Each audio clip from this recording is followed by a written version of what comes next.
संगजी school के बाद Duan जियाक्सू का इंतजार करती है, लेकिन वह देर से आता है, जिससे उनके बीच एक प्यारी सी बातचीत होती है। दोनों एक नाश्ते की दुकान पर समय बिताते हैं, जहां डुआन जियाक्सू संगजी को एक छोटा सा केक खरीदता है और वे एक दूसरे की मदद करते हैं। संगजी को एक पुराना किस्सा याद आता है, जब डुआन जियाक्सू ने उसके लिए अपने आप को उसका भाई संगयान बनाकर उसकी रक्षा की थी। फिर डुआन जियाक्सू संगजे जी की स्टाइल में एक रचना लिखता है, जिसमें वह यह कहता है कि उसे फिर से संगजी से मिलकर खुशी हो रही है।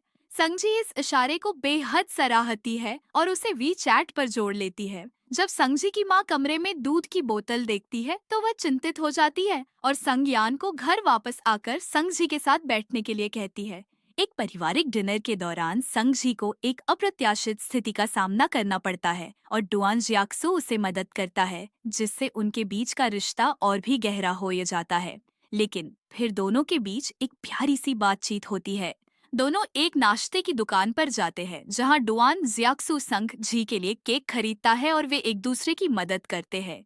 संग जी को एक पुराना याद आता है, जब डुआन जियाक्सू ने उसे उसकी माँ के सामने बचाया था और उसके लिए अपने आप को उसका भाई बना लिया था।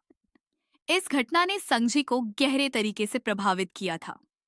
फिर डुआन जियाक्सू संगजी की स्टाइल में एक रचना लिखता है, जिसमें वह कहता है कि उसे संगजी से फिर से मिलकर बहुत खुशी हो रही है।